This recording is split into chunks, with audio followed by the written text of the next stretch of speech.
these people who are like trusting this process are people who are here to make art and really like want to go through the experience of like making art together and like finding something that is like fulfilling and emotionally like gratifying. Whereas like other people who want to come in here and record their band and like make records to like go on tour, this process sounds totally unrealistic and like unideal for them, understandably. You know what I mean? Like there's a disconnect in there. Like I'm trying to make records. Like that's one of my other favorite quotes too, is like a Mutt Lange thing. Like I'm not trying to record your band, I'm trying to make Star Wars.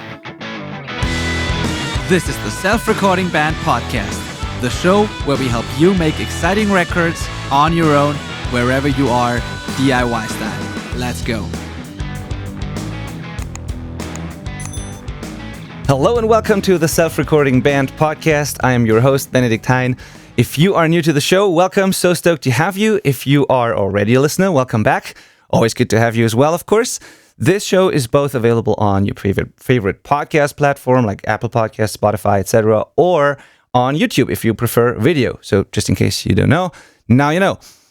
Now, today, we have a very special episode again. We did quite a few interviews lately, and I'm very excited about this. Today's guest on our show is Sam Pura. Sam Pura is a record producer and audio engineer from California. He owns and operates the Panda Studios, which is a multi-room professional facility that offers really everything you need, for tracking and mixing records. There's a great live room, there's multiple mixing rooms or control rooms, an amazing collection of gear combining the best of both analog and digital, plus a great collection of instruments and amps. So I haven't been there personally, but I've seen the pictures and Sam's posts, and it looks really impressive. So I'm excited to talk about all that stuff, of course. And then Sam's discography includes, records from bands like Basement, The Story So Far, State Champs, 100th, The Dangerous Summer, just to name a few. He's known for his work, at least that's how I know about him. He's known for his work on a lot of modern, I'd say, pop punk or punk rock or heavy records, but has also worked on many projects outside of those genres as well. So finally, Sam also makes plugins. Purafied is the name of this company. And I hope we can talk about those tools for a bit as well, because those are really unique and interesting ideas that Sam has turned into these plugins. So I'm excited to talk about that as well. Great tools for you guys listening to this. Very creative and intuitive tools also, and also not something you see a lot from other companies, at least not the way they've done it. And I want to read some before I finally introduce Sam to you and let him talk to you. I want to quote something from his website there. And that is, on the website it says, "When you work with Sam, it becomes immediately apparent that he will relentlessly push your record to the best he's ever done. But for those who come prepared, the environment can be as inspirational as that feeling on release day. And along with your record, you'll leave the Panda Studios with a new best friend and the love of Topo Chico." So I really love that one. That's great. Hey, Sam, thank you for taking the time. Absolutely. Thanks for having me on here. Yeah, welcome, I'm Sam. a big Topo Chico fan, and I think that last thing was written by my wife, who is a very smart writer. So glad you like that. Yeah, honestly, all the copy on your website is done pretty well. Like it's great. Whoever's done this, if that's your wife, kudos to her. Like that's great. Thanks. Also, as always, I'm not doing this by myself. I'm here with my friend and co-host from Canada, Malcolm. Hello, buddy. How are you? Oh, I'm great, man. Yeah, thank you, Sam. Appreciate you coming on. I've listened to podcasts that you've been on over the years and appreciated some of your work. And when I found out you were coming on, I went and found a playlist on Spotify of all your work that you put together, I think. It's under your own profile. But it's pretty awesome, man. Thank you. It's like, damn, this is good. This whole catalog is awesome. Thank you. Yeah, I try to keep that thing extremely updated every time a new thing comes out there. I just shoot to the top. I got to do that. That's smart. Good. Yeah, totally. Now, Sam, before I say it wrong again, or maybe I said it correctly, I don't know. So one question that I've always been wondering, is it Sam Pura or Sam Pura? Because there's an equal amount of people for both. Pura, all right. Pura? Yeah. Hence the Purified. It all kind of leans into each other, yep. But yeah, It's funny because I always say that as a kid when I was in elementary school, we always had substitute teachers. And so when they would do the roll call, they'd be like, Samuel Pura? I'm like, Sam Pura, that's me. But everyone assumes that it's Spanish or like Italian, or even, I think it even traces back to being a Swiss Italian. But yeah, it's oddly, it doesn't come from the Spanish or Mexico region of what people think of Pura. Also, when I go to Costa Rica, it's Pura Vida. And so everyone just thinks my last name is Pura or Pura or but yeah, it's just Pura, just Purified. Awesome. Good. Thank you for clarifying that. Yeah. What is behind you there? That diffuser wall that you have there? Is there guitar strings in there, or what is that? Yeah. So I'm glad you asked. So that's my big old grid diffuser here that was built by this guy Todd. I actually have the same thing above me, like above my desk, and then I also have the same thing in the live room, but it doesn't have the 703 panels behind it. It's just a space coupler. But anyways, yeah, it's just like that was the design that the guy who designed the treatment for this room, Jeff Hedbeck, that was like his design that he had on there, and so I put it up, and then it became my trinket wall where I have like all like my like important tools. So like the main thing that you do see is all the guitar strings, and so I'm very religious about having the right strings for the right tuning of the songs. And like I had this experience once where it was like I was doing a record with that band 100th, and the singer Chad like had this really like cool like little small like Mustang guitar, and they were doing like a more like down-tuned thing. So I like put on like, I got some like, beefy string pack or whatever and put it on, and he was like, now this guitar sounds like shit. Like and I like at that moment I was just like, maybe we're not using the right strings for the like the tuning, you know what I mean? Like so like that's what I like went down like there's like an Ernie Ball website or someone like someone does the string gauge thing, and so I determined what is the optimum gauge for every single note, and I made a Google spreadsheet so that like if it's in the E tuning I have the exact like gauges that I want, blah blah blah. And so I have an Ernie Ball like guy, shout out to Tim Dove, he's my Ernie Ball dude, but like I'll hit him up and just be like, hey, I want like 24 of each of these gauge strings, and I just like have a big list, and like there's no duplicates or like there's no pointless ones, like they're only ones that actually work for the exact tunings of everything. So like yeah, it's awesome. So like that's like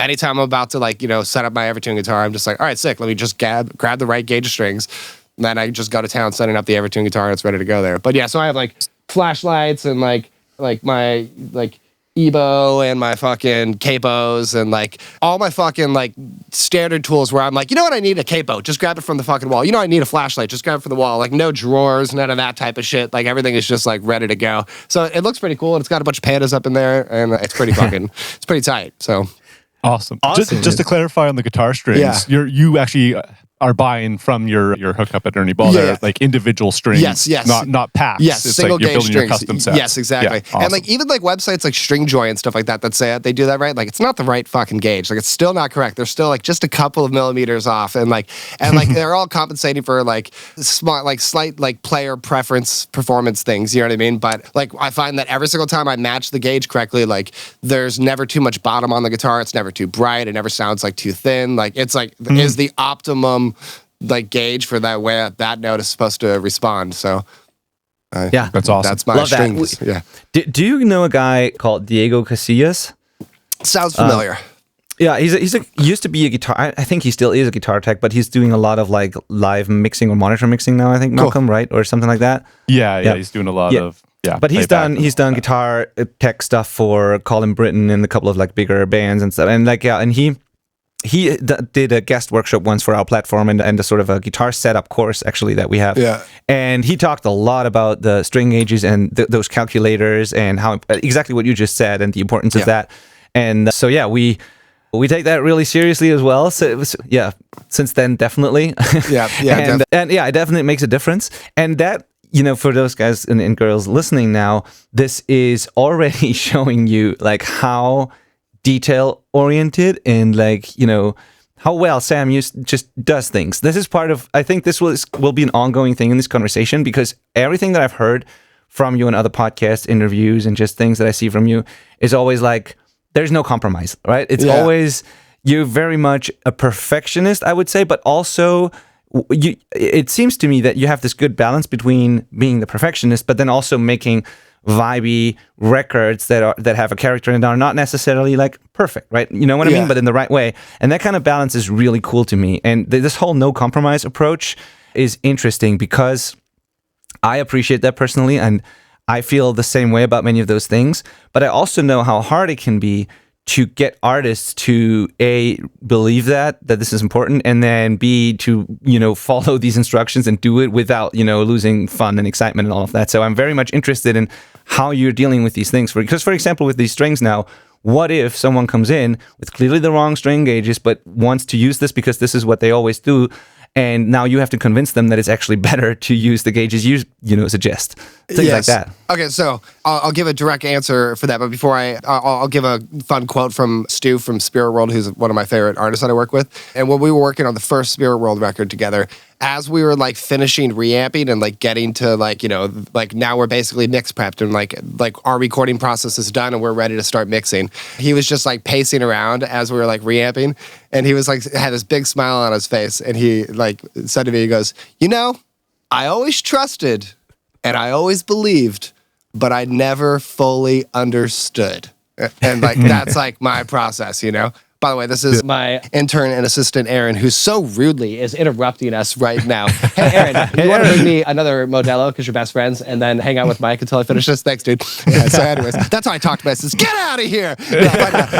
So, like, point is like, I'm a very detail-oriented guy. And so, like, if we come into, like, a scenario like you're saying, a guy has his set of strings that he wants to use. Okay, well, that implies that, like, number one, we're going to use his guitar. And, like that, then we have to have the whole conversation about Evertune and like how I use Evertune and why I use Evertune. And so like to the whole point is like I have these things that are all put in place and like these processes that we've come to because like there's a really good like Steve Albini article that I have hanging up in a bathroom here that like I like to like look at a lot, and I have it hanging up in there to like remind me of like this like really great point that he makes. But it's basically like some new fucking idiot like records vocals and then does a double and is like, oh my god, doubling, I'm gonna double every vocal, and like, oh my god, I use this kick on like this EQ on this, and so I'm gonna do that every time. And so like you eventually get to these points where like as the quote says, like water falling out of the sky and hitting you in the head is like the most exciting thing because you're so like new and you're so stupid. So like eventually you get to a point where like what he calls is the middle, where like there is no highs and there is no lows, and like what we do is work, and like it becomes into I've been here and I know how exciting that was, I know how demoralizing that was, and I know the best way through this to make the most efficient use of our time and to make the best record possible. And so like things like these string gauges and things like the Evertune and things like that, like those are all conversations that I like have to have with people who don't really understand it, but it's like there is a specific reason we have landed into this workflow because we know it is going to help us be the most efficient and is going to help us make you the best record for your budget within the amount of time that you have available to be able to put into it, And so like like a really good example of this is like I got these new Ray-Ban glasses, and I've been doing like Instagram live like kind of recently, just kind of like smoking weed and tracking and just have it like rolling live, and so everyone can see through my fucking glasses and see like what I'm seeing. And so like a lot of people don't really understand like my tracking workflow and how I do things, and like they're like blown away by the process of like me like tab to transient editing and like doing these quantizations and stuff like that, and like all that stuff, like people are like, who taught you that? How'd you learn that? It's like, that was created by me working with someone who needed my help to help them get to the finish line, And so like all of these methodical, detail-oriented things are it's all a product of me being so present in the moment and like trying to identify the absolute best way forward to reach the end result that everyone here is trying to get to, That totally makes sense. However, that makes sense, but do people then actually follow that and believe it when you explain it like that? I mean, it's very convincing the way you say it. But thankfully now, like I have like a good enough track record where a lot of people are like, I'm coming to you because of this record, so I trust you and I'll fucking do this. And like, and also more importantly, like a lot of these like people that I like continue to work with, they're repeat clients, and like they fucking fully get the process now, and then they want it they're like, let's go even further and let's go even weirder. Like a good example is like we're working on the Spirit World record right now, and for the last 2 records that we did for them, like we programmed all the drums, like got them all perfect, and then we hired Thomas Pridgeon, one of my like great friends and like one of the best drummers like ever alive today in this type of like modern rock genre of drumming. We had him come and play on both the records, and like he had to methodically like learn and like listen to every single like section of it, and like we'd be like, hey, you're missing this crash hit and this like extra fucking like kick hit, like so detail oriented, and like we got super sick results. And now that we like are doing our 3rd record, it's like, well, what can we do that's even cooler? Well, and that's where I'm like, why don't we just like get to a point where we're just like, let's just record just kick.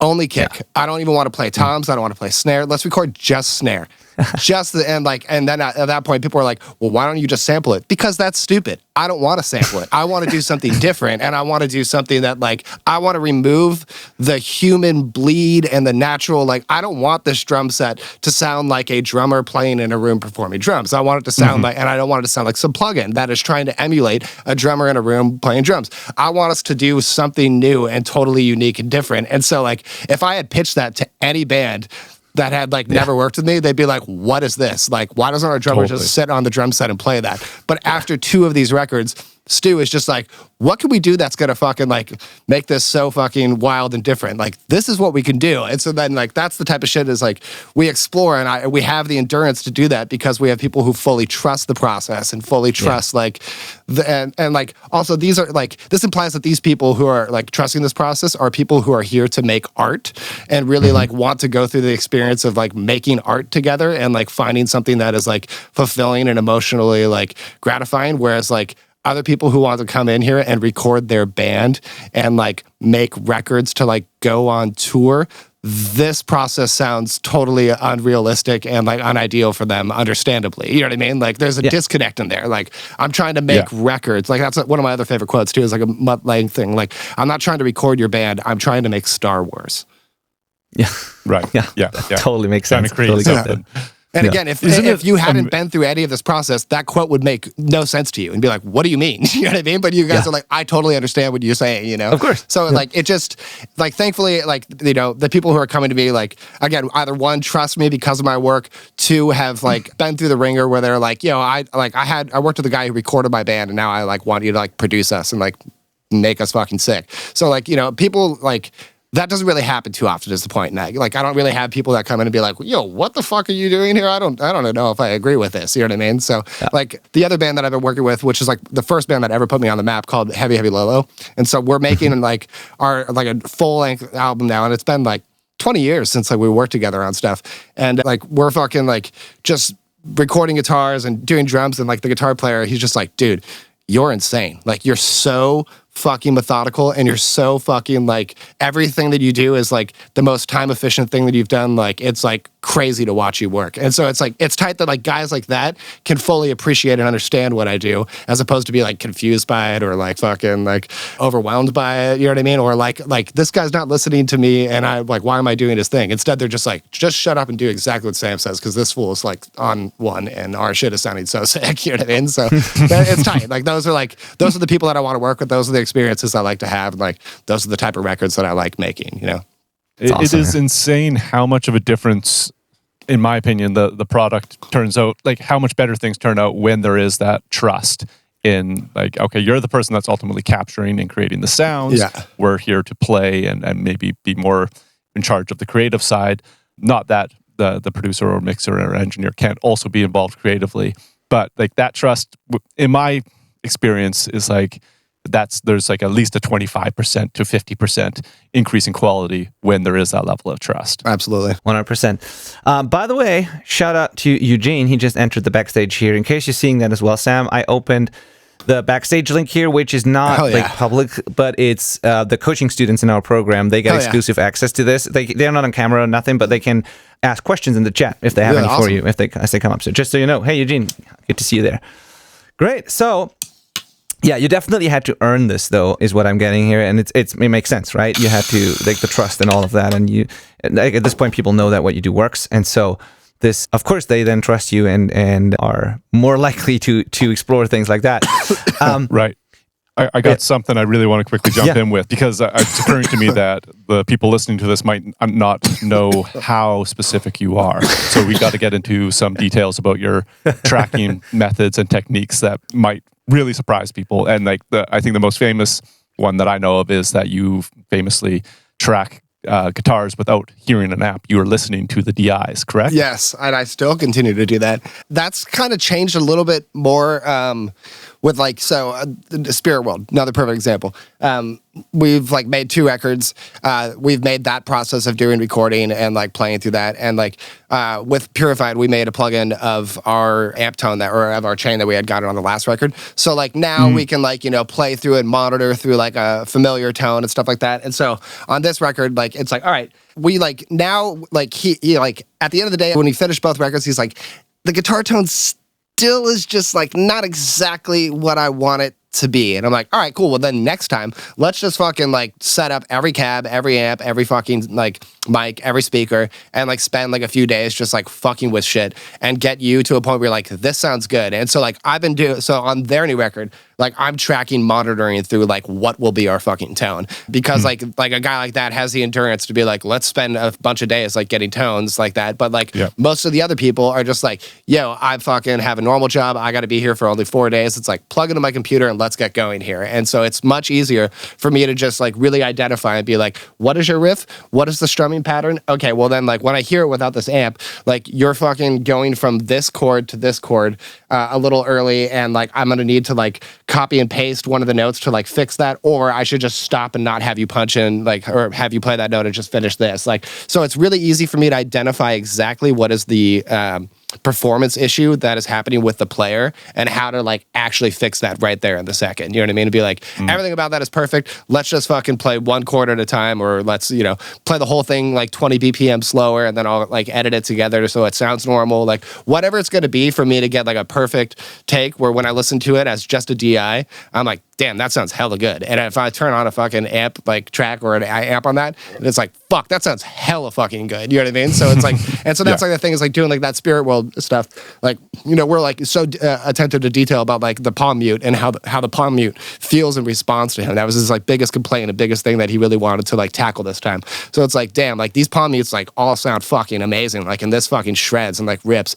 And then like I fucking go into the DI track with that ND amp, and I can still hear that there's like a bunch of shitty ones, even though that all of them sounded fucking amazing. You know what I mean? And so it's like, then it's like I go through and I just clean up a couple of things, copy and paste, edit some shit together, and I'm like, now let's hear this. And I throw it through the amp with the reamp, and it's like, fuck, that sounds so fucking sick. But like, if I didn't listen to this DI without like how impressive the tone was and stuff, I would have like, I feel like I wouldn't have done my job, and I wouldn't have like actually been the best friend for this band and getting them the best thing that is like there. You know what I mean? It's like, I'm always trying to be in service to the song and be like, what is the thing that is like standing, like being amazing? Like, and then you can have people argue and be like, well, then you're removing the human. Oh, okay, whatever. You're like, sure, fine. Like, whatever. I like making superhumans then, in that regard. Yeah. So yeah, I really prefer that process. And like, even though it's kind of like, it changes for the style and how it works, I'm always monitoring and listening to and editing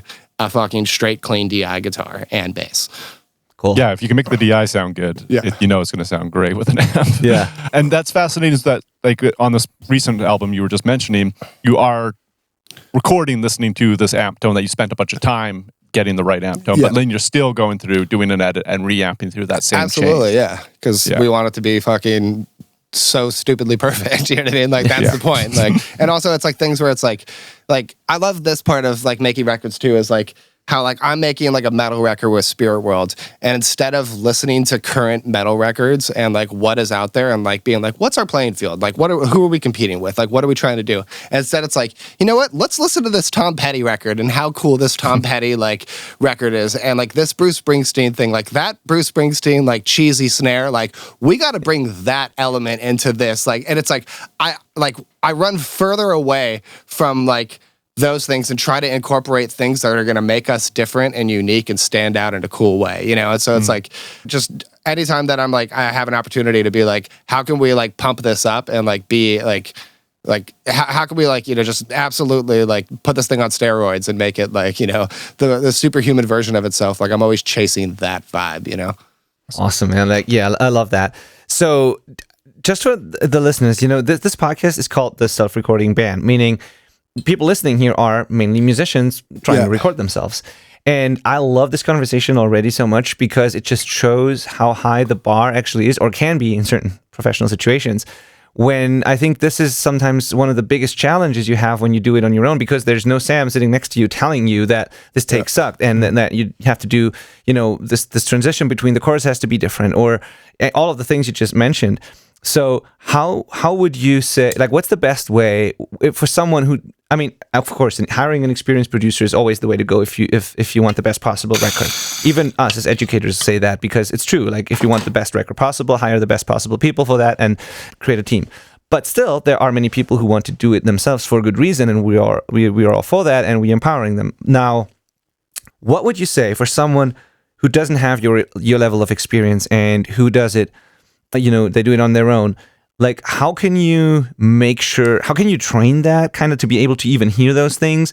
And what can you do to make yourself, go that far and like make it that good and perfect, and like not be lazy? Because I feel like it's way easier to be lazy if it's just you and nobody's sitting next to you.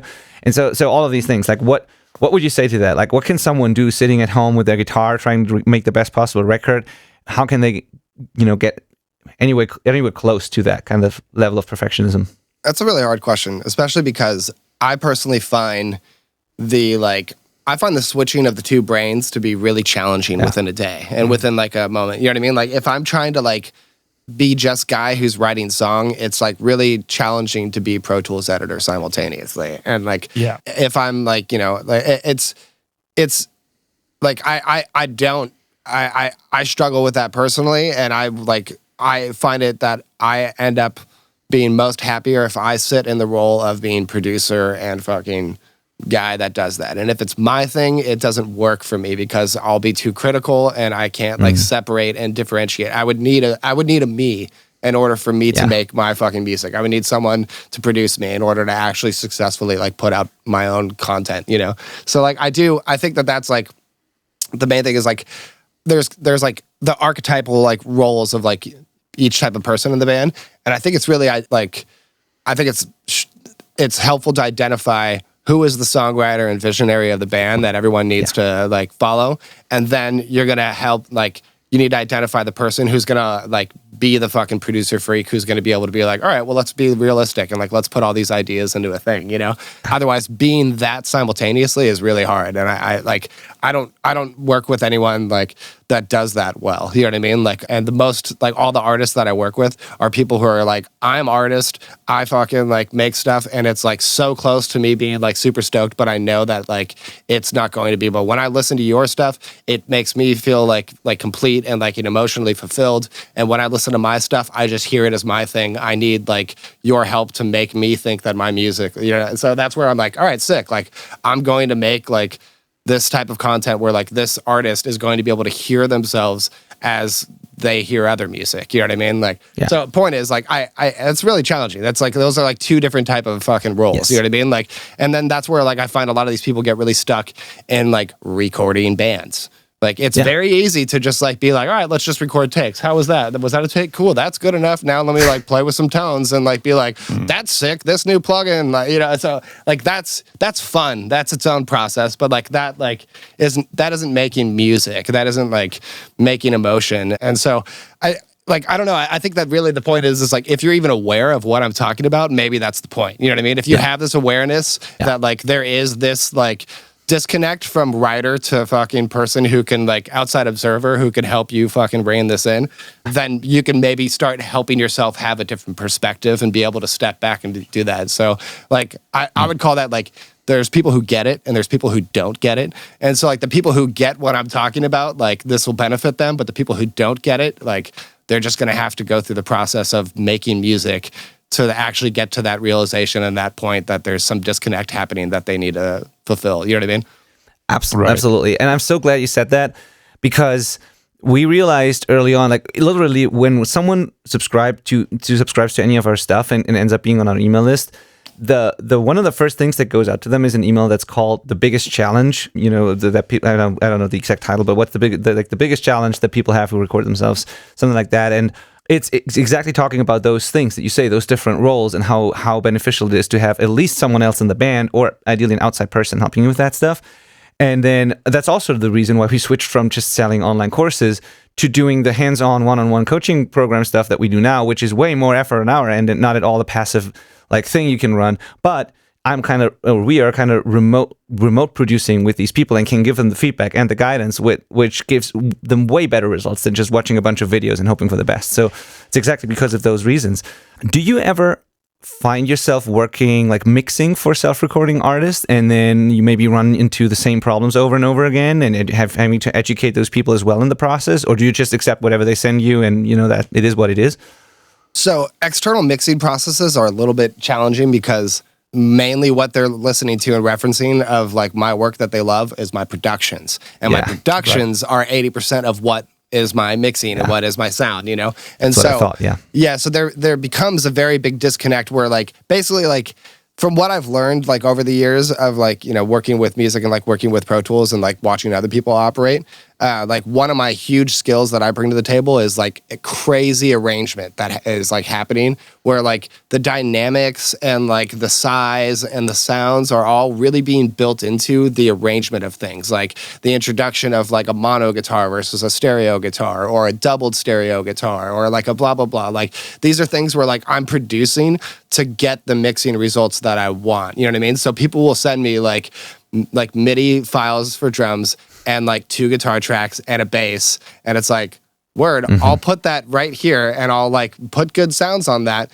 But like, I don't really like you're referencing like records of mine where like that chorus is 12 guitars and it's a totally different drum sound. And then we go to the verse and it's a totally different drum sound with 1 fucking guitar. You know what I mean? Like shit like that where it's like there's like, and so then like naturally it'll be things like, I just like the guitars don't sound as big as this song that you had done with that. It's like, I have to explain to people like that, the reason why that sounds so, you know, so and then the other issue is that like what my mixing really does to my like productions is it like, doesn't stand in the way of things and everything becomes a little bit more defined and clear and focused and like your attention to detail of these things are going to be able to like stand out and like if there is any fucking bad moment in there, you will fucking hear it. And it's like hi-hat bleed, like vocal de-essing, vocal like clipping issues with like editing of clips or auto-tune or yada yada, like things that no one had ever heard before in their life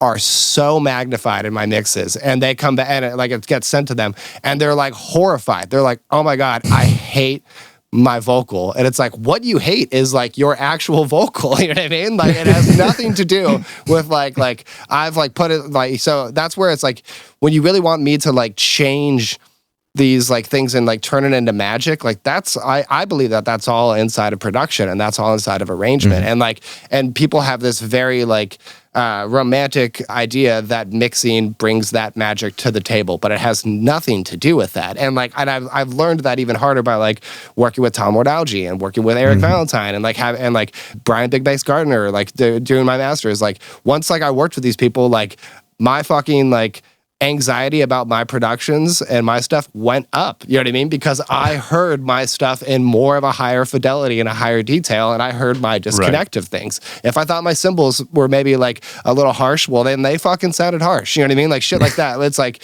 it is what it is. So like that's that I do struggle with that with bands. You know what I mean? I do have a lot better time doing just production related work when it comes down to that. But then like there's other artists, like a great artist is this guy Ryan Carveo that I just worked with. He's like a R&B, like rap artist, pop R&B shit. And so they hit me up to do like 12 songs and like the sessions were pretty fucking immaculate, dude. Like the fucking songs were pretty fucking goddamn good and the arrangements were pretty fucking awesome. And like it really came into like, if I fucking made any move, like their fucking producer, this guy Teal, and like Ryan too, the artist, like they fucking heard it. You know what I mean? It was so fucking obvious. And like they have lived with these things. So like, and that's the type of stuff where I'm like, this is really fun. This is a cool, different challenge other than like, cool, let me just like do my thing and like have it. It's like, there's a very detailed, like oriented destination that we're going for. And like, that's the type of external mixing where like, we're best friends. You know what I mean? Like, do you want someone who's going to have the endurance to like help you like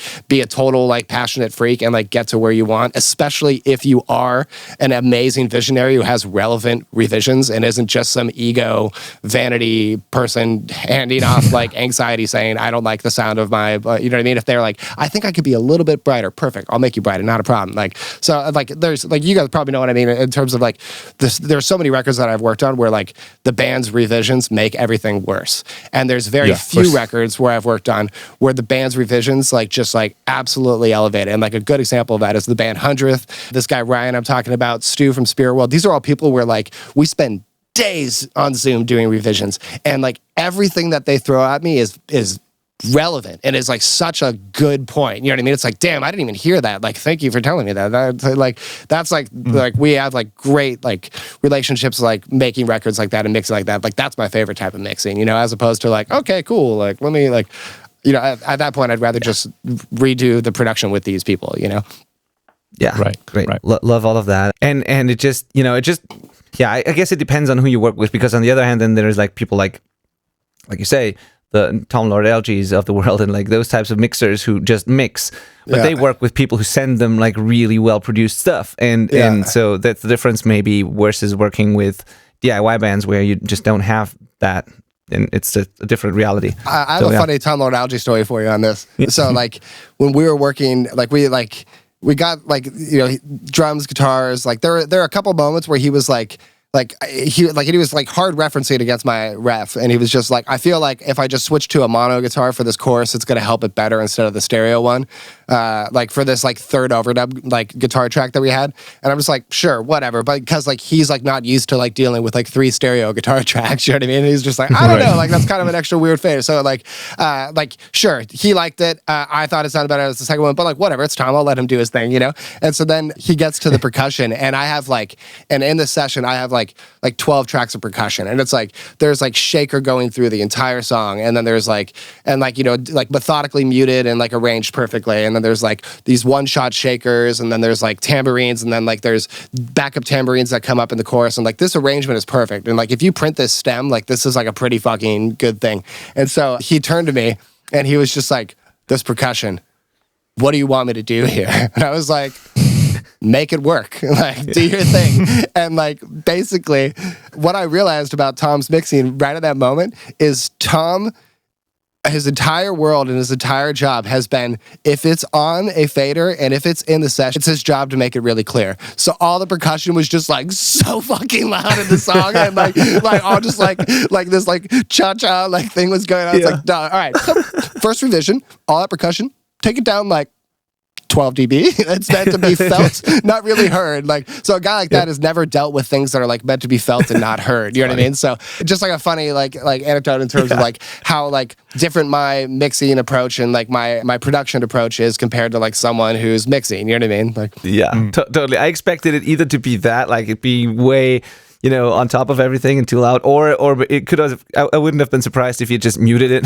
Yeah, so that's also another funny Tom Lord Algae story. Is he showed me like a bunch of like other mixes that he did, and like we also like got stoned and listened to Pink Floyd's Dark Side of the Moon when the eclipse was happening on 5.1 on his SSL. No big fucking deal. So, but it was kind of like we had a really good time. Like we broke down and like hung out. So like he was showing me some other mixes and stuff, and so then he was like, "Do you want like?" Because I'm a big Third Eye Blind fan, so I was making him show me some Third Eye Blind stuff.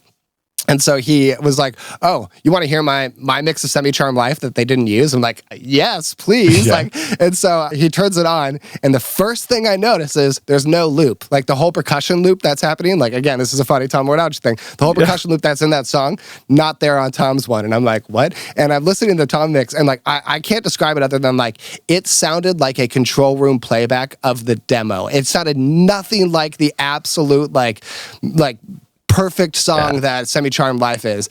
And the song finished, and he was like, "What do you think?" And I was like, "That was really interesting." And he was like, "Did you notice that the loop wasn't there in the beginning?" I was like, "Oh yeah, I noticed that." And he was like, "Yeah, I didn't like that loop, so I muted it." And he goes, big mistake. And so then what was so funny is that eventually when I hung out with Valentine, I told him about that story and he laughed so hard. And he said, it's not that he didn't like it. He literally called it fruity cha-cha bullshit and muted it.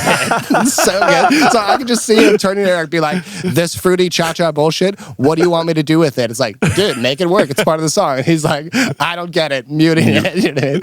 That's lost that song. Benny and I actually we went and saw Third Eye Blind when Benny came up to my wedding. Came over to Canada for my wedding and we saw Third Eye Blind play at a festival. That's awesome. Just in June. Yeah. It was awesome. Yeah, that was awesome. Yeah, we had you played that festival as well, and so we had like backstage access and watching Third Eye Blind from behind the stage, which was awesome. Yeah, it was pretty fun.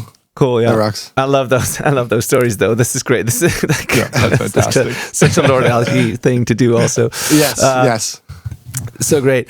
Cool. Man, I want to talk about another thing here that's very interesting to me and important for me to talk about, and that is your love for gear combined with your love for a good workflow, which can sometimes be a conflicting, thing. So one thing I saw, there's two things that come to mind. First of all, we briefly met in LA at NAMM. Yes. And you were at the Audioscape booth and you did a little talk there and talked about their analog gear. And what you said there was really interesting, the way you talked about the analog gear, how passionate you are, all the details you know about the different revisions of the same compressor and all of that. That was just really cool to see. And then also the other thing that comes to mind is I saw some conversation online somewhere in a group or on Facebook in the comments somewhere where something really stuck with me, and that was, it was about the convenience versus getting the best quality for a record, where of course it's more convenient to just stay in the box and not have to do the patching and the maintenance and the recalls and all of that.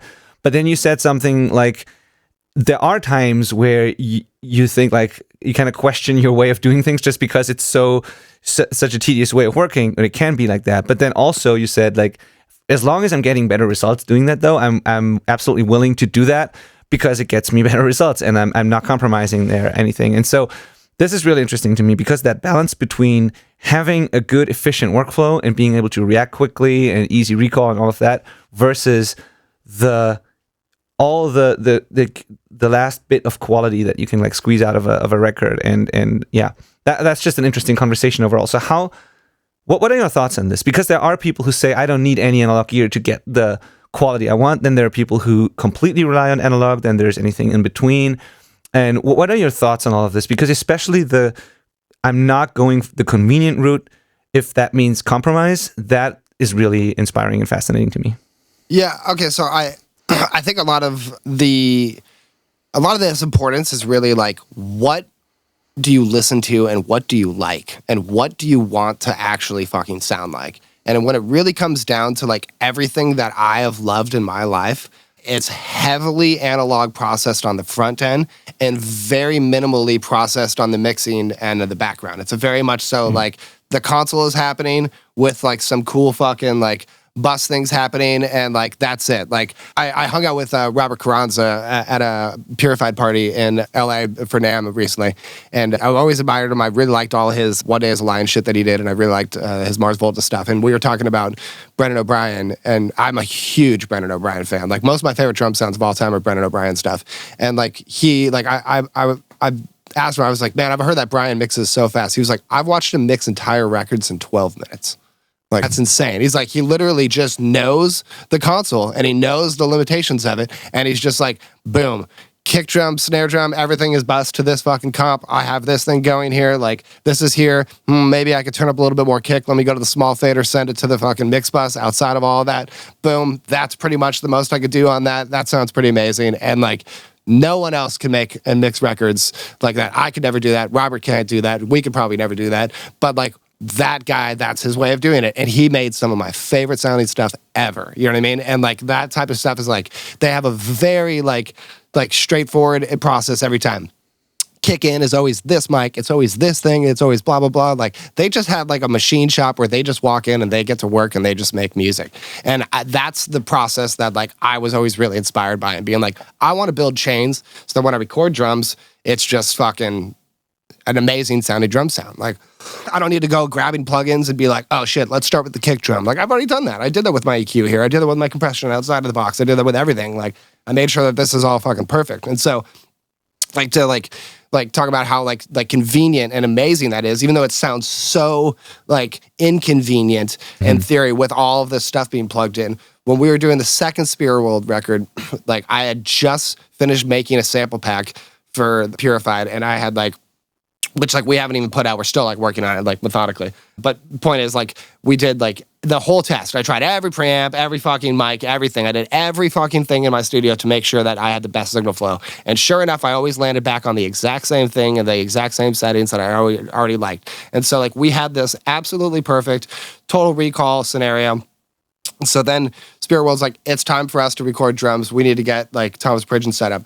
We plugged in the mics. I had my assistant in here, James, using the recall like pictures that we took, put everything in, plugged in the drums, press input, and it was a finished fucking drum sound. And we started recording drums, and that took less than 45 minutes to do. And that's one of those things where it's like, sure, maybe it's inconvenient to have this gear in the process. And like sometimes the patch cable is like not really plugged in. And I'm like, what the fuck is going on with my tom? Like, why is my tom like, and I have to like trace shit like that. Yeah. But like the beauty in my baked in sounds and my baked in process and my production and my thing is like having these things at my disposal, you know? And like, I'm looking at all my stuff that I have here. It's like, I got my Unfair Child over here that I've like still just been like tweaking and playing with and like trying to find the most magical settings on. And like right before we did this, I had my friend David send me a mix of his that he's like trying to get mastered. And I'm like, dude, let me run it through the Fairchild on my like this, like magic setting that I found, and let me just like send it back to you. And he's like, dude, that's amazing, perfect. I'm sending it to Mouse. Like the fact that like that's the type of thing where like all these things are just like if I just turn it on and have it ready to go. No matter what, I can always get where I want to and like be focused on making music and never have to focus on like that whole part of the brain of like EQ, blah, blah, blah. I want to just be focused on arrangement world the whole time and have everything just sound good to me. You know what I mean? So like, that's why like I'm so in love with my analog process and my baked thing because it just works for me. And I really like, I came from the analog background and like it's just my thing. And it is my thing that like makes me feel comfortable and makes me feel like I'm like working the most efficiently and making the best records. And like, there's no like this process is better than digital. There's none of that. It's completely irrelevant. You know what I mean? It's like, It's just that I know for a fact that when I use this fucking Fairchild on my fucking mix bus, there's no plugin in my fucking computer that can get me even closer to that. When I use the fucking Compex on my drum bus or the API on my drum bus, even if I compare it to the Waves one, these things always to me sound better, and I pick them out in an A/B blind test every single fucking time, and that's why I use them. You know what I mean? Like that's my fucking thing, and like that's the sound that I'm going towards. And like you know, it's like of course I like the fucking like of course I like the SPL Transient Designer on fucking drums. That's what Brendan O'Brien loves. Of course I love the Fats on drums. That's what Brendan O'Brien loves. You know what I mean? It's like the second you like hit these things, you're like there it is. That's the fucking sound. That's the thing that I've been going for. So like. That's what my shit is it's all like an accumulation of like eras and like workflows and like things of like people that I've like been so inspired by and it's like has been built into my sound and my thing, you know? So like I fucking love analog gear. And then like also, but like then that brings the other conversation where it's like I have a plugin company. And the reason I have a plugin company is because like, let's be honest, I have two 1176 Rev A's here and two LA 3A's and that I use that on my vocal chain. That's my fucking vocal chain. But when I fucking mix some project that I've already fucking done that for and like I need to compress the vocal even more in the mix, I then like grab like RVox or blah, blah, blah. And all this stuff just like sounds like I'm not doing what I'm used to doing. So I want to plug in my outboard, but it's like, you know, I need to do this on 12 of the background vocal tracks. So then that's where I'm like, yo, why don't I just fucking like put like this thing in a fucking like this exact emulation, exact thing, and try to get it as one-to-one as possible and fucking like, and that's what it is, you know? And so like, that's where it's like I'm taking my love of my analog workflow and I'm bringing it into the box in ways that no one I know is doing or thinking about doing. And like, it's also like one of those like classic, yeah, you can come in. It's one of those classic, oh, it is you. Oh my God. I'm doing a podcast. I can't talk to you right now. You can sit down and hang out. This is my best friend, Nick, by the way. He's my barber, and he's just stopping by because he's in the area getting braces stuff done. So he told me he was going to stop by one time. Hi, there he is. Yeah. Who are these people? These are two of my homies. They're both interviewing me about audio. Oh. Yeah. Well, just sit down. Just sit down. All right. You can be best friends. So anyways, back to the point. Like, none of these companies that like are making plugins like this like fucking make records, and they don't fucking deal with the type of like actual like logistical issues that I'm fucking facing, because my workflow is not what they're doing, and no one does what I do. You know what I mean? Like it just doesn't. So that's where I'm like, there's this tremendous void and like uncharted opportunity for me to like fulfill in making like plugins that are affordable, that aren't this fucking subscription fee, that like are completely like built differently and with a different workflow in mind, where like I can make what I do outside of here even more tweaker inside of the box, and it's fucking sick. Right. You know what I mean? Like not only am I this analog enthusiast, but like I'm now like bringing this entire workflow into a digital workflow that's getting me even more stoked on the digital workflow of what I do, you know? Right. It's weird how that is inspiring that part. You know what I mean? Like, as opposed to pulling me further away from it. Like, it's like, you know what is the limitation of my analog? And you know what is the limitation of the digital that I deal with? Why don't I fucking merge this? Like, it's crazy that no one is doing that. Yeah, and that's what I found so interesting about your plugins as well, and it made me honestly think, I've never made a plugin in my life, but it made me think, like, I got this analog here in front of me in these two Recs that I really love. And part of me, like, I love being in the box as much as I can, just because I work on a lot of projects and I love the recall. And I honestly believe I don't compromise anything, because I get great results in the box.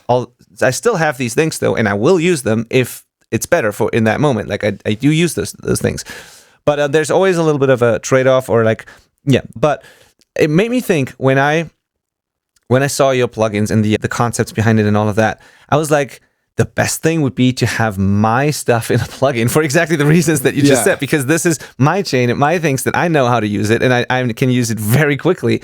And I don't want another person's emulation of that same thing. I want my chain and how they interact and the sound that I'm getting out of that.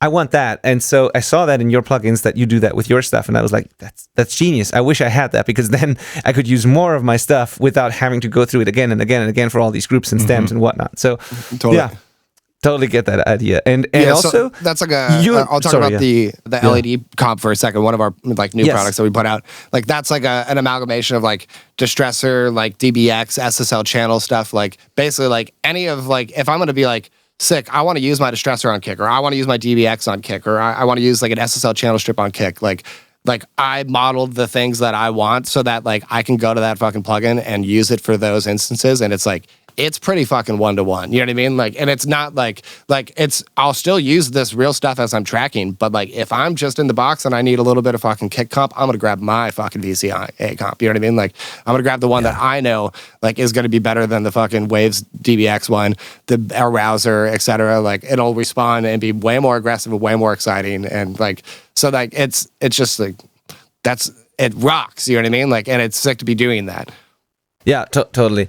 And also, what I also think is cool is if you just look at the plugins you make, you can tell what they're kind of based on, or like, but it's not the exact thing. It's not a distressor emulation, and it's not an SSL channel strip emulation. There's parts of that in it, but then you added features that you wish the original had, or like you combined the best of both worlds, basically, which I think is really cool as well, because that makes it easy for people to use the tools, because they are kind of familiar with that. So you look at the SSL EQ, you know exactly what you're looking at and how it works. Yeah. But then you add additional things that only that one has, or and then there's things like the micro limiter, where I don't think any other plugin exists of that. Right? No, so, dude. And I have 3 of them here, because I fucking use them all the fucking time. I still use them all the time. Like I think it's your fault that they are so expensive now compared to what they used to be. You know what's really funny is I think I am to blame for that. But one of my favorite things that happened, this is another like great story. There was a guy named Alex Newport that was doing like a lot of like the Locust and like at the drive and stuff early on. And I really loved his stuff. And a friend of mine's band, So Many Dynamos, they had an album mixed by him. And somewhere along the way, I had heard that they had used a micro limiter on drums for that. Someone was like, yeah, dude, who used a micro limiter on the drums? And I'm like, oh my God, that like, I looked it up and it was like eBay at the time, It was like a $30 comp. I'm like, I'm going to fucking buy that. And I got it. It was like so fucking goddamn good. Like, and I had like distressors, and then I had that. I'm like, dude, this is like as sick as a distressor, and it's like 30 fucking bucks. And like, so now that we like made the plugin out of it, I like reached out to Alex Newport. I'm like, hey dude, we made this fucking, like plugin of this, like, like, I fucking really love like your work, and like I had heard that like you used it on the, and he's like, oh, that's funny. I've actually never used one of those before. All right, sick, whatever. So that's how I got into it. For an incorrect, I was led astray, and I found a gold secret weapon. Exactly. Yeah. How cool is that, though? Yeah, what a random story, right?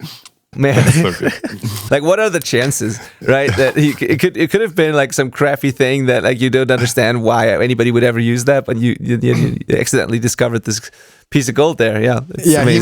He was like, I had a level lock at that time. Maybe that's what they were thinking of, but like, I never had the. Like, maybe you're misinformed. So. Yeah. Now you made it popular, and people are probably buying it because of you, right? Yeah, so, and it still is like a secret weapon. Like it's funny, one of the coolest people that bought that plugin, like randomly one day, I just like saw the order and I'm like, Mike Stent? Or Mark Stent or whatever. I'm like, wait, no way. Spike just bought the micro limiter? Fuck yes, dude. So, cool. Spike's got it now. No big deal. That's wow, awesome. That is amazing. Very cool. That is amazing. Did you ever send you a message about it or give feedback or anything like that? I never. I was gonna be like, hey man, I saw. I love your work. I was like, I should just like, that's kind of invasive and weird. Like, I'll just like let it know. No, whatever. Totally you bought it. Cool. That's awesome. Yeah, that's great. That's great. It is cool. Hey, Sam. One thing that I think you're probably the only person I've ever had the opportunity to ask about this that's actually held one, or been close to one, or had one in the room. Yeah, and I think it could have a huge impact on home recording and making it the quality bar go up, and that is the Evertune Bass model. I was gonna guess before you even said it. I was gonna say, let me stop you. I bet it's the Evertune Bass. So, yes, the Evertune Bass is kind of like a really inspiring, but like kind of like demoralizingly like sad story in a way too, because like it's been a constant grind for those guys, and like I'm really close with the Evertune guys. More importantly, I'm really close with this guy Matt Blackett, who's like the Evertune like artist guy. He's like the dude. And so then Cosmos is the guy who makes it. And like I met Cosmos, the damn super fucking awesome guy. Actually, just like a brilliant like person to like even talk to in general. He's just like fascinating in terms of like, he doesn't play guitar, but he was like into like patents and was like, what should I make that would like be great to make a patent? And then he like was looking at a guitar and was like, it'd be funny if I like made the spring system to hold a guitar in tune, and like that's how he came up with it. Like it's like, oh my God. Like just like so he's just like this. He's brilliant. He thinks outside of the box, and so like the fact that this like Evertune Bass is even a thing that they've been like going for is like this is a genius like technology. You know what I mean? Like this is some savant level invention shit that has never like come into like a guitar is like I saw like a meme about it the other day of like all the different phones and how like the P basses stay the same. Like, you know what I mean? Like this is the most exciting invention that's ever happened to a stringed instrument. You know what I mean? Like, and I agree. And so, like, for it to be, like, coming to a bass is insane. And so, it was brought here, and it fucking rocked, dude. And, like, we fucking, like, you know, we're playing it and, like putting it through Melodyne, and it was just, like, not fucking moving, dude. Like, and it's, like, you know, I've got enough Evertune experience that it's, like, you know, when you get it to the fucking meter, it's fucking perfect. So, but they keep having some slight issues with it that they keep having to trace down, and they're really, really, really like annoying, weird things that like they would have never thought of. Like it's like manufacturing tolerance of the screws of some things are getting bad, and so then it's wearing quicker, and like slight like just things that like keep coming up where they're like, dude, I thought we were gonna have it, but then like this thing came up, and then this thing came up, and this thing came up. So like each time I see Matt, he's like, it's the same song and dance. Soon, I'm hoping like we should like, I don't want to say a date yet, but like this. So like they are actively working on that thing, and like it is a fucking challenge, and it like is a fucking like getting the manufacturing for that thing to be perfect to hold fucking bass strings, 145 fucking gauge strings in fucking tune. Like, you know how fucking hard that has to be and how fucking genius. Totally. And also on top of that, like the bridge is like very like they completely redesigned the Evertune scenario as well too. Like they're gonna like do it for guitars as well too. Like it's like a very thin bridge that causes like a very like thin amount of routing. You don't have to fucking route out for the whole thing of those guitars. Like the springs are very small. So like this thing in general like is extremely less invasive like than it would possibly be on like the old ones. And on top of that, like it's just like there's so much like going on. It's such a small fucking micro like space, you know what I mean? So I can only imagine like the CNC like nightmares that are like happening trying to like actually make that stuff true. So anyways, it rocks, and it was like, it's great. Apparently like there's just slight tolerance slipping things that they are like really coming down to because they want And like Matt was saying, he was just like, if we don't get this right, it will ruin our company. Like if this comes out and like it doesn't work for someone's like right, we're over. We're completely fucked. Like we have to like, this is the thing that like we have to like show like how Evertune is already like the best invention for guitars, and we have to absolutely nail it with no compromises on the bass. And I totally respect that and admire that about it. You know what I mean? Like, so whatever they need to do to make that thing fucking perfect, totally fine. But yeah, I played that thing. It fucking rocks. It's a real existing thing, and they're doing the best they can to fucking get that thing forward. Yeah, I think I maybe I'm crazy, but I think Evertune guitars and soon basses are like one of the best investments a band can make if they're going to record their own records. It's like another great example is like during the Heavy Lolo stuff the other day. Like these guys like are like vendors, and they're fucking like they're a noise band. They make weird noise music, and like so I'm like, dude, let me set you up on the Evertune guitar, and they're like, what? This doesn't bend, but it's like the same guitars that they used to play, like my same Telecaster that Dan used to play, but now it's Evertune. He's like, what the hell? And so I put it in the mode where like he could bend it, it was fine. And then after like recording and like me putting it into like let's just track without it in bend mode and like see like if you need to do a bend part, we'll do the bend. And like this guy was like totally anti Evertune. And then like at the end of like 2 days, he's like, I want one. And he was like talking to one of these other guys here that like has an Evertune. He's like, yeah, I like it like for the studio, but like live. And he's like, I would love to use it live. In fact, I'd rather use it live than like in the studio, because in the studio I can have more control and like vibe out. But like live, I want my guitar to always be. So it's funny how like it just takes playing it. You know what I mean? And like also like guitar players are like weird like people, and they're like very religious about guitar, and like for someone to come with this invention is a very sacrilegious thing. Like this guy Nick sitting behind me, he's one of these guys who's like Evertune, not into it, not down with it, but he's never made a record. He doesn't understand what Evertune is and how this is a thing. He's just a guy that has really nice Les Pauls, and he's like, why would I ever do that to my Les Paul? Like that's sacrilegious, you know what I mean? And I get that. And so like, and that's the constant challenge that Evertune faces with guitars, is like people are just like, that's weird, that's strange, no, and they're totally against it. So like I do think the bass is the thing that like it's going to like they said, either make or break that company, and I know that they're going to nail this bass. And they had like from what I had, I was totally stoked on it, you know what I mean? And like maybe some like issues would have happened where like one of the springs would have needed to be replaced like sooner than they wanted me to, or whatever. Like whatever they're working out, make it happen, because that thing fucking rocks. And it's like to have that, like to have Evertune guitars in my production, it's just like absolutely life changing. Like we can have a whole conversation about like my life before Evertune and after Evertune, with like the difficulty of like working with human beings, like literally like me being a producer and engineer, like I had to play so much bass and so much guitar on so many records that I produced, like records that like people would never think that I was the guy playing most of the guitar on. Like I had to do that very often, like lots of Captain Midnight stuff where I'm like, that guy just was not holding this in tune. I need to play this all over again and do this type of stuff. And then things where like I had a band that came here from Australia with their guitars and like had crazy weird tunings, and like there was just a tuning nightmare of everything. And as we finished the guitars,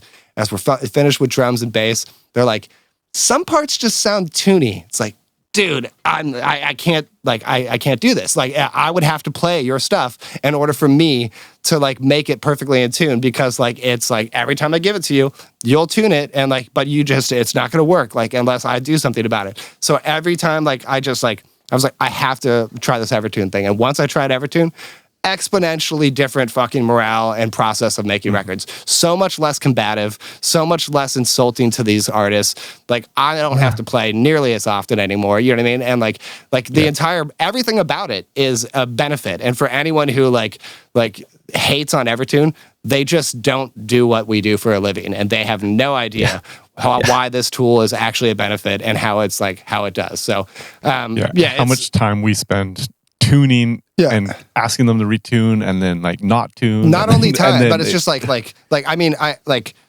Garth Richardson, like making the record with Garth. I was the first guy to show him an Evertune, and he said when he his story about the Evertune is really like kind of wild, because I told him about the Evertune, I showed him it, and like he was like, play this chord, play this, and then like days later he like came in to like grab our assistant because he needed something from him. And we were tracking a guitar part.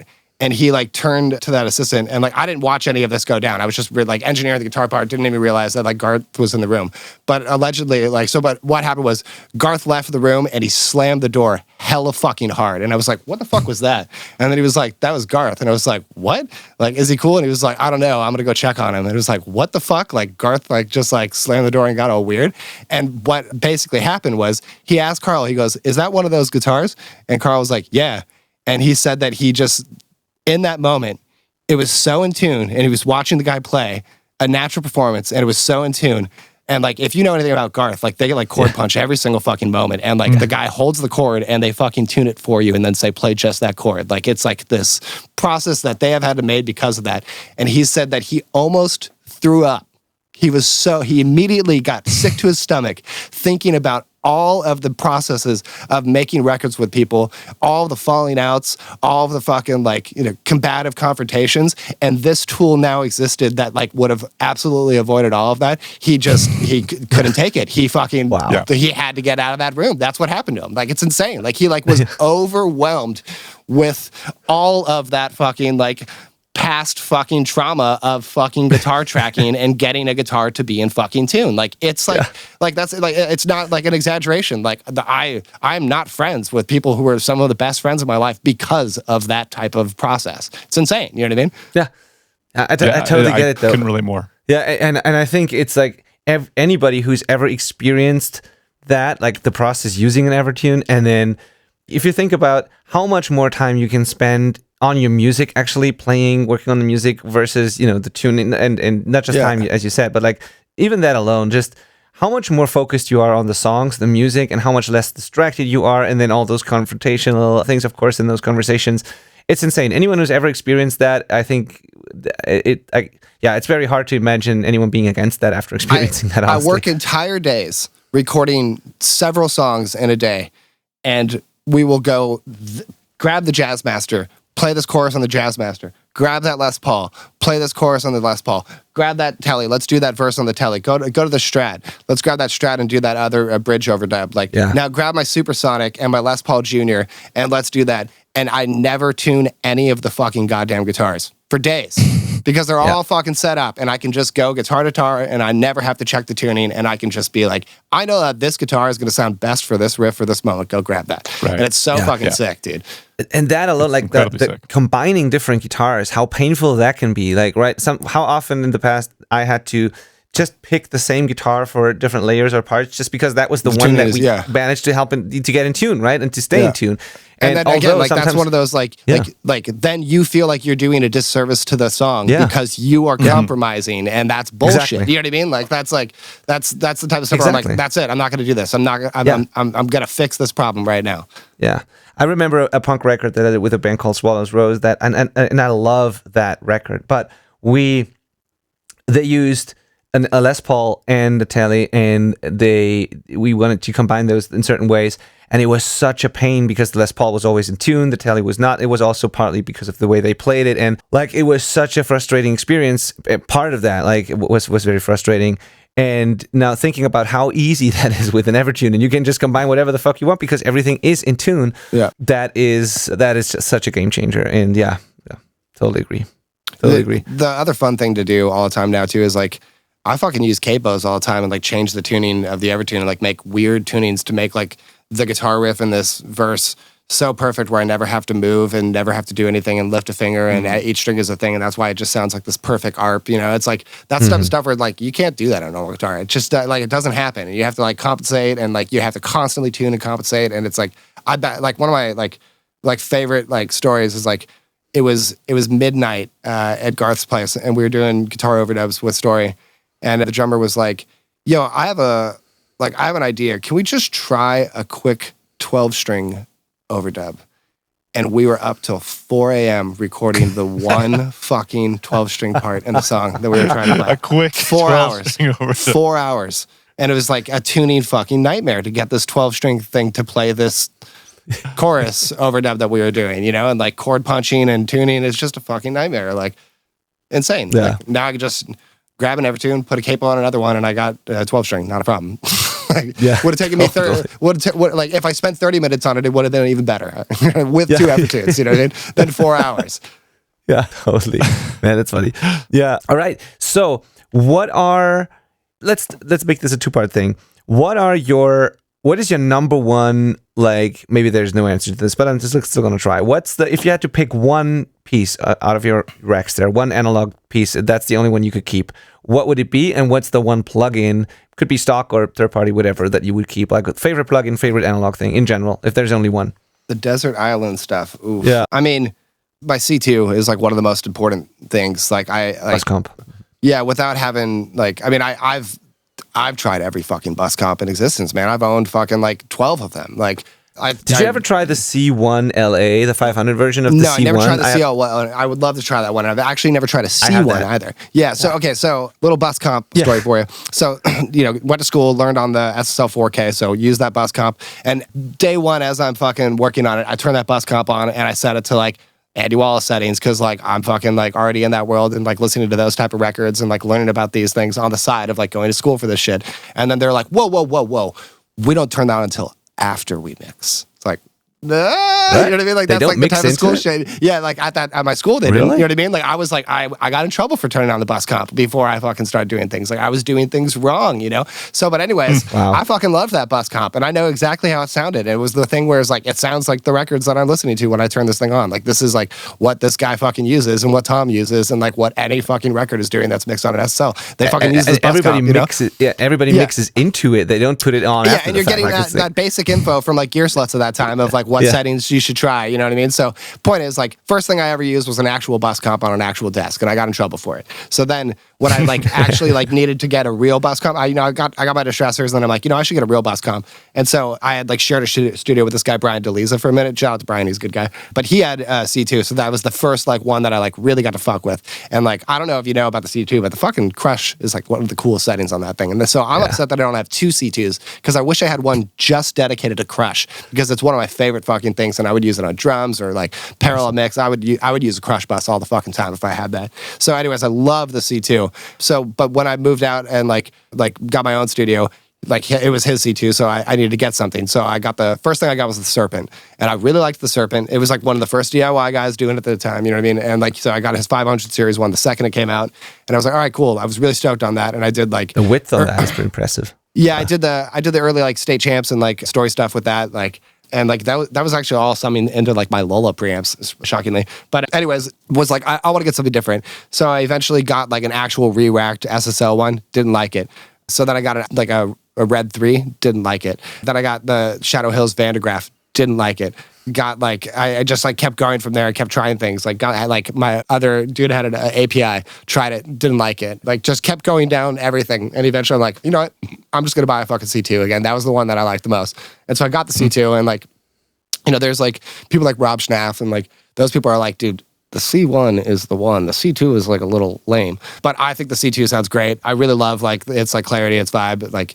And it just is like, that's the thing. Like, and so like maybe like at this point, like I'm falling more in love with the Unfair Child, and I really love like the Unfair Child, and I can see like how like maybe I could live without the SSL if I had to, but like I wouldn't know how to like I wouldn't know how to like print audio to like listen to in my car without that SSL compressor on it. It just doesn't sound. It doesn't sound like a record to me. You know what I mean? It doesn't sound like music without that on.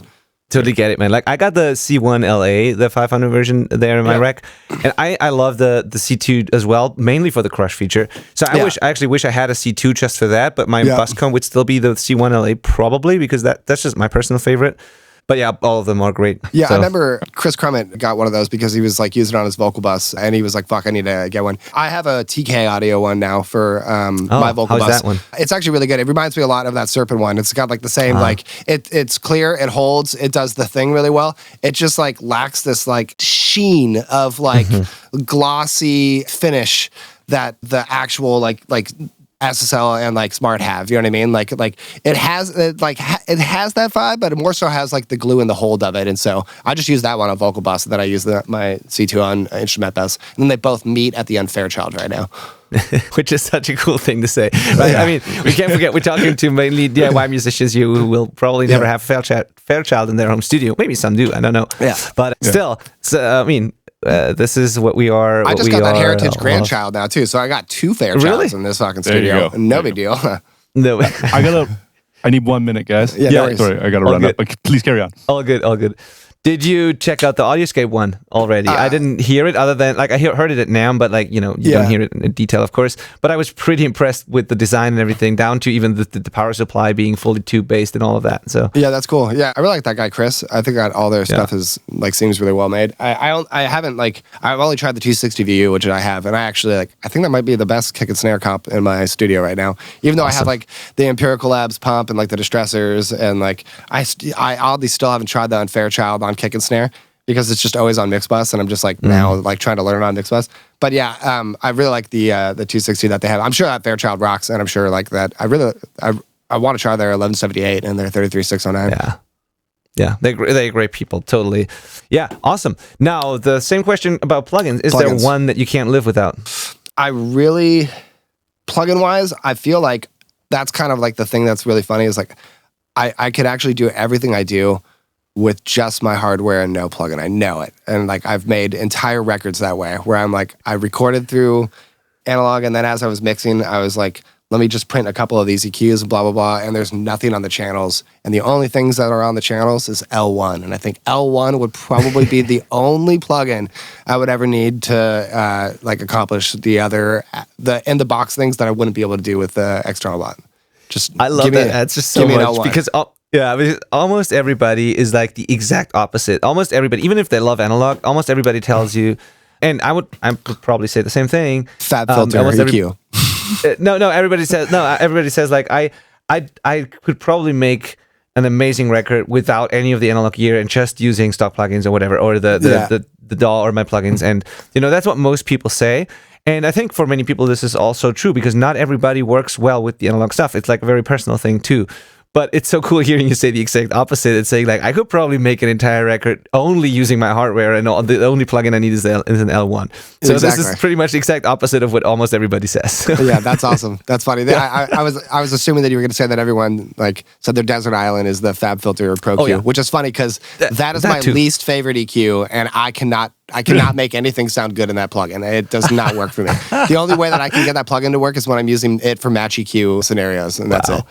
That's wild, because that is, in fact, a go-to EQ for me as well. But not to make things sound exciting. I rarely boost on that thing. It's just a surgical, thing that I use to cut out things, to just the flexibility of it, and the features basically. Not. I don't even think about the sound. It's just the features of it. That's why I use it on everything. I prefer Pro MB. That's probably like the only other tool that like, that's like one of the things that I get the most tweaker about is like I'll open up Pro MB and then grab an area and then fucking like be like I'll be like, something pokes out sometimes. Let me go find that and figure out what's happening here, and or like something's like So that's like, it's really just like that and L1 for me. Like I could get by and do everything. Cool. Right. Cool. Also, one that many people mention is Soothe. Is kind of has become kind of the one of those things that people can't seem to live without anymore. Yeah, and that's another funny Valentine story for you. You're gonna love this one. One of the ones was like there's a couple of these moments with Valentine that was actually pretty cool. Like one like to start off, like, I mixed with the C2, and then I was mixing with the distressors at the time, partly because like it was always been my drum bus, but like it also happens to be his drum bus. And so the only difference was I was on 4-to-1 on my distressors, and then I was on 2-to-1 on my C2. And when I worked with him, he used my exact session. He opened up my session, and he had his C2 on, but it was set to 3-to-1 instead of 2. And then he had the distressors, but it was set to 20 instead of 4-to-1.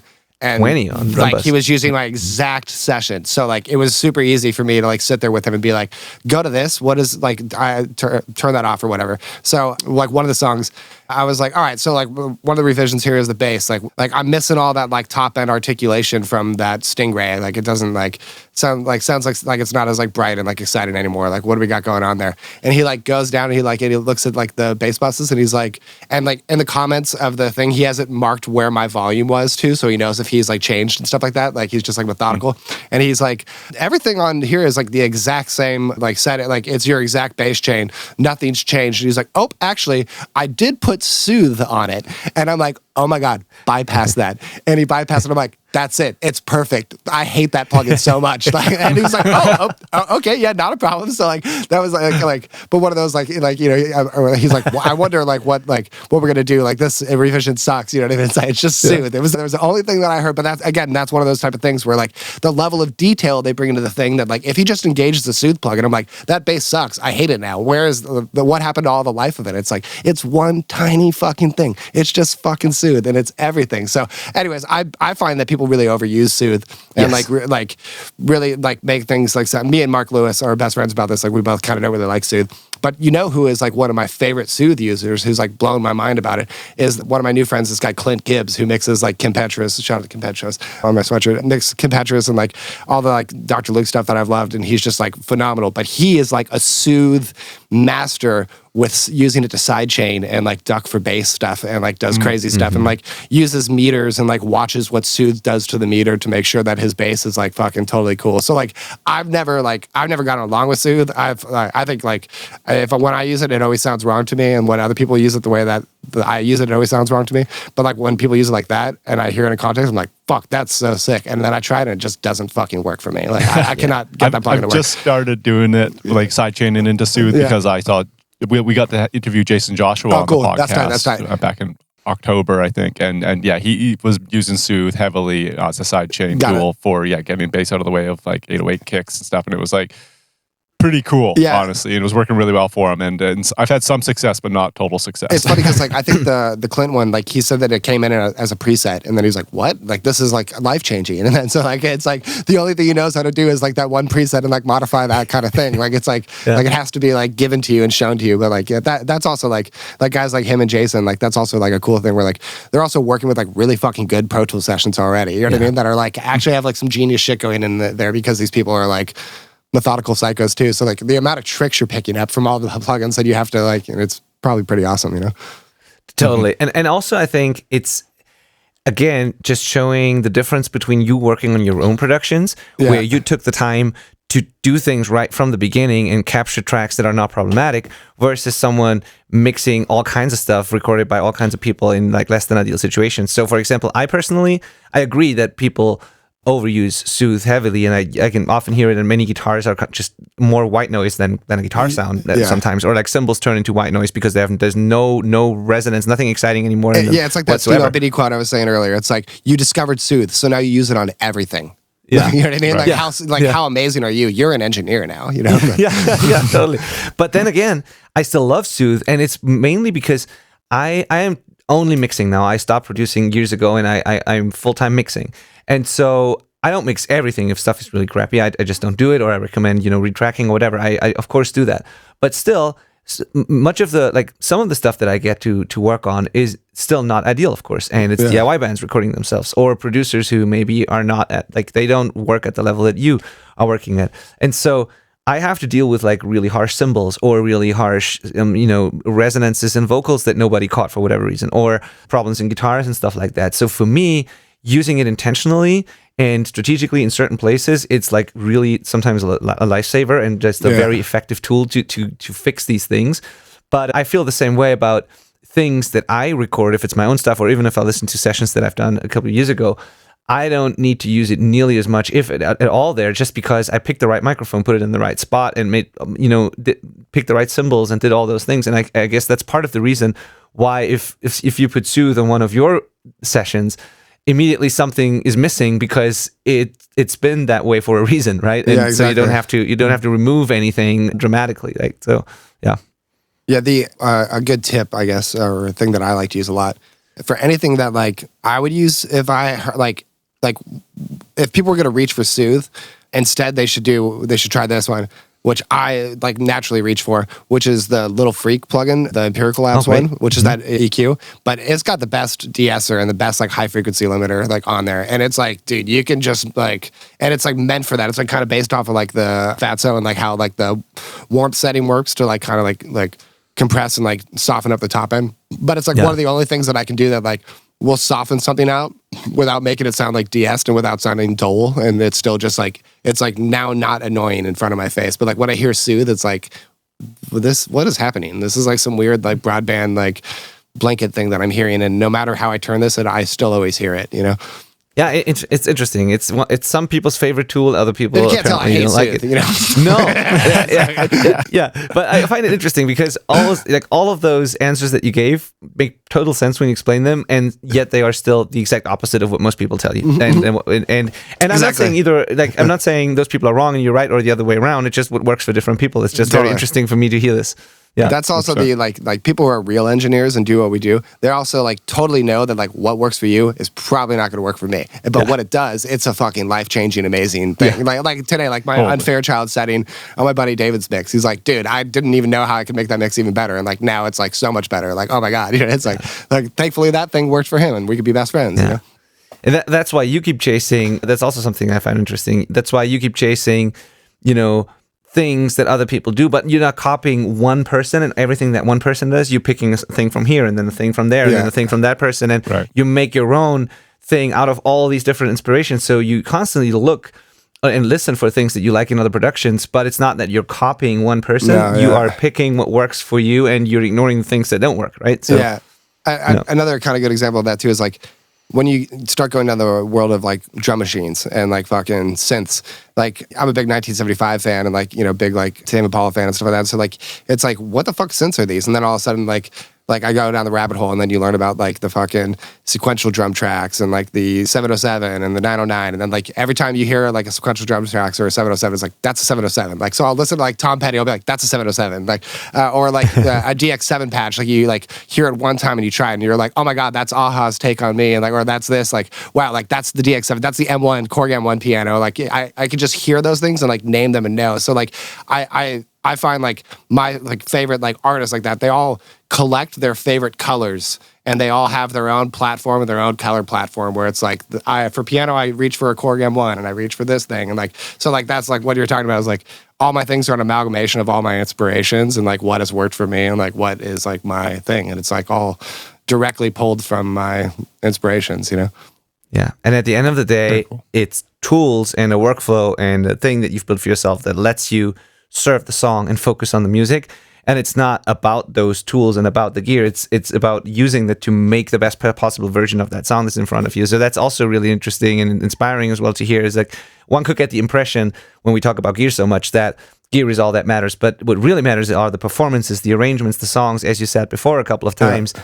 And you just created an environment for yourself that lets you get the best out of those people that you work with and the best out of those songs and serve them in the best way possible without having to think too much about the gear at all. It just serves you in what you're trying to accomplish there. This is literally very important at the to end understand. Of the day, like what I'm doing is troubleshooting each moment so that I can get back to focusing on making the music really cool. And so it's like if the overheads like sound like shit, I'll be like, why don't I try my Fats on it? Wow, that sounds way sick. And then I never think about the overheads ever again, and I can move on to the next day. You know what I mean? Like that's like what these things do for me is like they help me remove the distractions and the things that are like sticking out to me as like, Sam, you need to fix this thing right now. Like so that I'm just constantly, and if I could do that, I'm just in a flow zone of like perfect arrangement, perfect performances, making the thing just like feel great, and like I've already done the make it sound good thing, and it's just applied, you know. Absolutely. 100%. Absolutely, yeah. So going back to your plugins real quick, Sam, if someone's thinking about buying, you know, maybe their first like third-party compressor or like fancy plugin, and they have only used stock plugins so far, what's a great place to start? Like it doesn't have to be a compressor, but looking at your plugin suite there, you got the LED compressor, you got the Panda Rooms, which is also a pretty cool tool. You got the channel strip SSL type thing. You got the VU compressor, the micro limiter, so on and so forth. So what would you say is a great thing that will almost make almost everybody would benefit from having like as a starting point? So first of all, the EQ is fucking awesome, which like I have 10 of them in front of me that it's designed after, and like everyone like just like to talk about an EQ, like everyone loves an API EQ, and the reason they love an API EQ is because they have limitations and they can only put the knob at this setting and the frequency at this setting, and they have to choose. There's no variability, there's nothing in between, and that's what all these people love about API EQs, and is the stepped aspect of it. So I'm like, I love my SSL EQs, and what would be cool is if they were stepped. I'd be way more stoked if it was 1.5 dB steps. It'd be so much easier than for me to like have to like do a little variable in between of things, especially for recall when I'm doing my stuff like that. So like that's one of the things is like, I want this EQ in the box, but I want it to be stepped. And then this EQ also doesn't have a filter on it. So I want filters on this. And then ultimately, I want to be able to control how much harmonic content is happening in this thing, because like if I run this thing pretty hot, like level wise, I can clip it and like, it's like actually really cool. Like I can get like a harmonic sound based upon how hard I'm running audio into this channel strip EQ here. So then that's on the THD knob, you know? And so like all of that is, and then the best part about it is like what this EQ doesn't do in front of me is it doesn't auto volume compensate. So like now that I have the auto volume compensation, like, dude, I like it was like such a dream the other day. I was mixing our homie, it's actually mine and Nick's homie, this guy Ian. I was mixing and he was talking about how he's like, I want the bass to like come through the speakers more. Like maybe let's like crank like this like area of like, you know, like let's find the area to crank. And so I'm like, actually, this is a perfect example. Let's crank, and now the bass gets quieter because we're just cranking and everything else gets turned down to compensate for the fact that we're doing that. So now we're losing low end, we're losing top end because we're just finding this mid-range. Actually, if he wants the bass to come up, what we should do is we should find where to cut, and it's going to turn it up, and it's going to turn up the parts that he wants. So like, that's why I love using that EQ so much, is it actually responds totally different than you're like, I want to turn this up to give it more definition. Actually, the way that's going to work is if you turn this down and have the auto volume compensation on, it's going to give you that exact effect with a total reverse process that you wouldn't have thought of, you know? So anyways, I love that EQ. It's one of my favorite things. And then like basic modern, like forward, like channel, like compression, like the LED comp is that thing. Like the modern sound that everyone is like trying to do, that is the fucking LED comp. That is what that compressor is. And then the more like gooier, like a little bit more saturated, like 1176 vibe, that is the VU comp. So it's like, which of the two kind of vibes do you want? Because one of them is a little bit more like saturated vibe, and then the LED comp is more like pumpy and awesome. You know, it's more like channel contained. VCA comp, FET comps with an opto comp, and then VCA comps. So that's like, and that EQ, like right there, that's like all you fucking really need to get started from there. And that's like, those are the plugins to recommend. Also, like one of my friends told me a long time ago, I should make a good video. Like, this is why you should not buy my EQ. And it's like, we don't have squiggly lines for yellow stuff because that's lame. And that takes you away from actually listening and doing what we're supposed to be doing. And like, here's another reason why you shouldn't buy this EQ. It is like, it isn't fully variable unless you click this thing. How inconvenient. You know what I mean? Like, so, and like the negative marketing of this, like, you know, is the thing that like sells it, you know? Like, it is not these things for a specific reason, you know? Like, yeah, I love that. That was exactly what I was hoping to hear. And what I was saying in the beginning is these concepts that how you rethought these classic tools and added features that make sense for your workflow. And of course, there might be people who don't need that type of workflow, or who ask like, why would I want this if it doesn't have this or that feature? But again, who cares? Like, there's obviously also going to be people who see it the same way that you do. And so my target audience is myself, and if myself is stoked, then like other people are stoked too, and like that is how it's always been. If I think that what's coming out of the speakers is emotionally fulfilling and awesome to me, more people than I could ever think of in my life will think that about that music as well too. You know what I mean? Like, so if I could do that same thing with my plugins, like, it doesn't have to be for everyone. It's not meant for everyone. It's meant for me. And if it's meant for me and it works for me, then other people are going to enjoy that too. Awesome. And just so you know, guys listening, like people listening, these plugins, like you said, there's no subscription. It's a one-time purchase, and they are really affordable. So if you look at that VU comp, right, it gives you 3 different, 1170s type compressors, 3 different revisions, LA3A kind of circuit as well. And which everyone says is the best LA3A plugin in the market. Anyone who actually knows, it's like, that's my favorite like LA3A out of all the plugins that exist. That's my favorite plugin. That's my favorite thing in the VU comp as well too. Great. Is the 3A. Awesome, man. Yeah, it gets you these 4 compressor types, basically, not with exactly the same features. It's, again, not a perfect emulation and shouldn't be. It's like a different thing. But it gives you these 4 compressors with a lot of bells and whistles, still very easy to use, though. And it's like, not even like $50 here in Europe, at least. It's, it's around 50 euros, not even that. And so that is kind of, I don't even know what it is in dollars. It just automatically shows me the euro value if I go to the page. But it's incredible value. And all of those plugins are priced like that. The EQ is even more affordable, and it's a one-time thing. And you can get your hands on like really well-made, like high-end sort of fancy plugins that add something that your stock plugins don't do, without having to really spend a lot of money. And I think that's amazing. So that's why I was happy to... And if you have any issues and you hit up support, it's me, and I will be your best friend and personally help you. And that's invaluable. Awesome. I mean, that's another thing. I'm stoked about tools like that for our audience because, whenever I can recommend tools that I think are really great, and I've tried those plugins, so I know what I'm talking about. And then, if I can recommend stuff like that, and it's it's such a great price point as well, and the people behind it are great. That's what I love to recommend and do on the show. And so, yeah, same with the Audioscape guys, right? I just keep recommending their stuff just because I not only like the product, I like the people behind it and everything about it, and it's the same here. Yeah, good humans. Yeah, great, man. Love this. Now, what do we... Man, I got so many more questions, but like we are running out of time here slowly. Like, Malcolm, what is there anything you want to add before I ask my final thing here? I mean, my question is non-consequential or educational, but is your Panda Studios your old bedroom? My current studio? Yes. No. So this is a like 2,500 square foot warehouse that was nothing. That we completely. Awesome. I was reading an interview of yours, and somebody said that you started it in your bedroom. It started in my mom's house, and this is actually my 7th studio. I was subleasing like existing stuff for a long time, but I've been here 13 years in this exact spot, and it was absolutely fucking nothing. It was an empty warehouse, and we built absolutely everything in here. Wow, awesome! That's a rad it's build. Really wild. Very cool.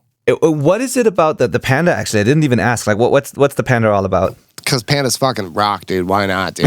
No, but it started when I was in... It's actually kind of a funny story. This guy will know who I'm talking about, but there's a local punk band called the Nerve Agents. They were a pretty fucking big band, and a lot of people fucking respected them. And they were just like they came up with like AFI and like a lot of these like cool like OG Gilman guys. One of the like, emo goth like punk bands, super cool. Anyways, the singer of that band, who was like an older guy than me, he actually was in my audio class at my audio school.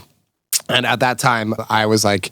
always opening up my laptop and showing him the live Baby Panda webcam that was happening at the San Diego Zoo. It was the first time that they were having a live birth on webcam. This was like in 2003 or like 2004 or 5 era. And so anyways, I would always show him the Panda and be like, look at this thing. Look how fucking cute this thing is. And he was like super like he just thought I was like dumb and stupid. So one day I walked into the cafeteria and there was this like sign that was up. It was like, attention all panda lovers. My name is Sam Pura, and I want to organize a weekly meet and greet to discuss like the updates of like the Baby Panda webcam. And like I like was like reading this thing on the board, and I like looked around, and then I just like saw him like sitting and like laughing.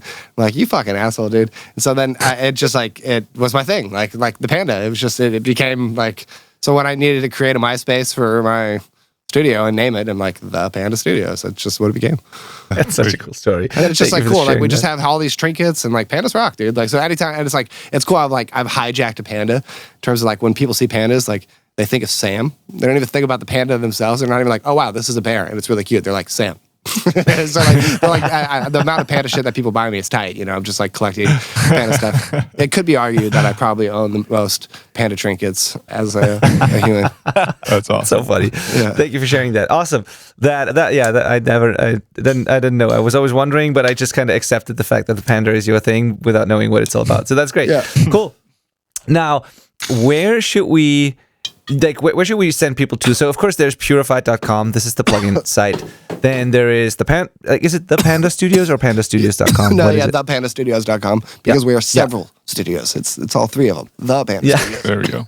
Yeah, I'm going to put all of that in the show notes, of course. So in the YouTube description and also the show notes page of this episode, if you go to the selfrecordingband.com/number of the episode, you will find all the detailed show notes there, all the links to Sam's stuff.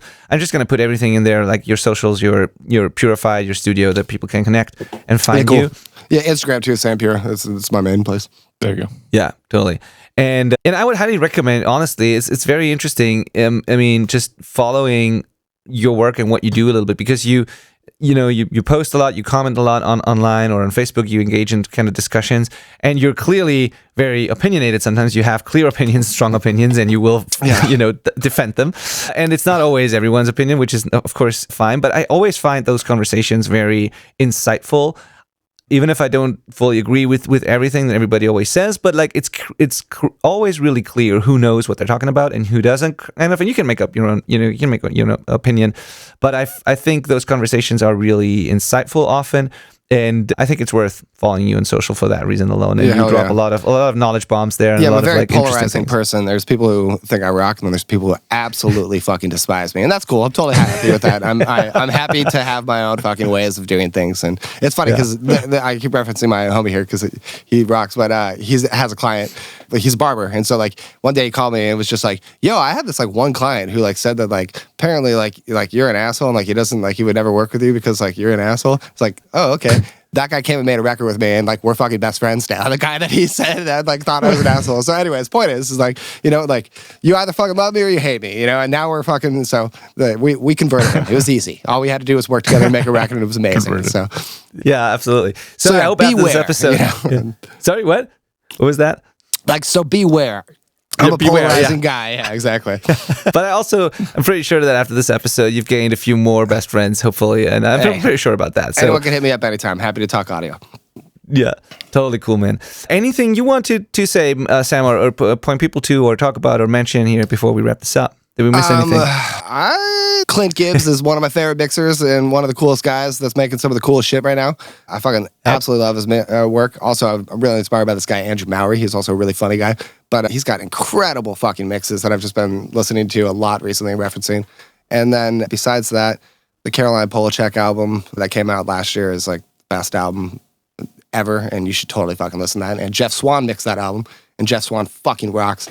But yeah, like I love listening to fucking music all the time. I love like constantly researching mixers and like mastering guys and like seeing what they're up to and like just like building my reference playlist and always like identifying like what makes me want to come into work and make really cool sounding shit every single day. And like that type of shit is like those songs and those people that I just recommended, like go down the rabbit hole and you'll be fucking super inspired by it, guarantee.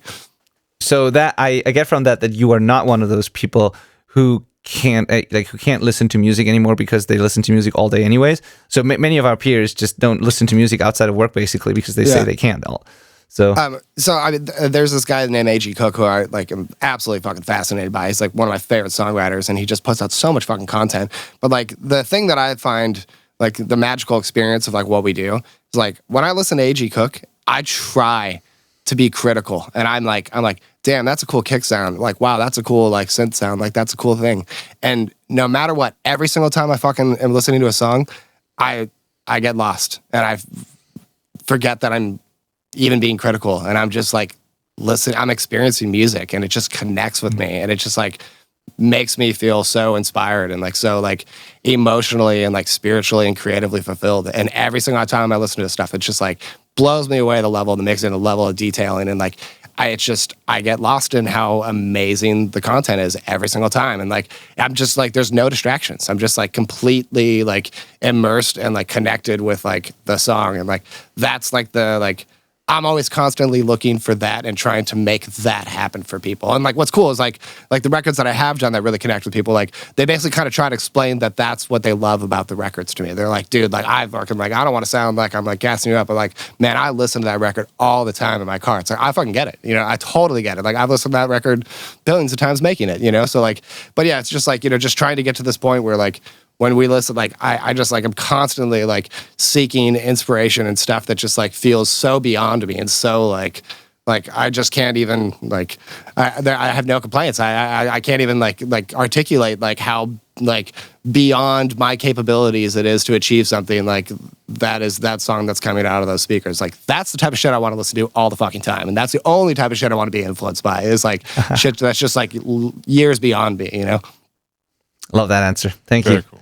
Yeah. All right, man. Thank you so much once again for taking the time to do this. It was really, really helpful and really inspiring, exciting. I think it shows people kind of, you know, where the bar actually is, what is required to make great records, but it's also inspiring in a way. I don't think anybody should be intimidated by that as well, because all the things you talk about, they are doable. It's just might be more difficult on your own, but there's always ways to collaborate with others. And yeah, it's inspiring, helpful. And I think everybody will take away something from that conversation. I guess the biggest advice is if you're going to do it, you just have to fucking actually do it. You know, you just got to immerse yourself and like actually just commit to this. This is my life. What I'm doing right here. This is my fucking life. You know. And you can tell, man, that passion just comes through in everything you say. And it's like you can just. That's what I was saying to you at NAMM, where I was like, man, like that half an hour of you talking there at the Audioscape sofa. I was like, can you do that exact thing on the podcast and just talk about gear and audio the way you just did? Because that passion is like infectious and amazing. And that's exactly it. And if you have that kind of passion, it's almost impossible to not get better over time, right? So yeah, there you go. Great, man. Thank you so much for taking the time. Absolutely. Appreciate you being on. Thank you. Very honored. Yeah, thank you, Sam. Appreciate it so much. Awesome. Let's stay in touch, and I hope that our listeners will reach out. And if they do, I'm just going to forward questions to you, or they can reach out directly to you. But also, I know that you're busy, so don't feel the need to respond to anything we're sending you. You got it. All right. Take care, man. Cheers, guys. Cheers. Adios. Do you want me to actually exit now?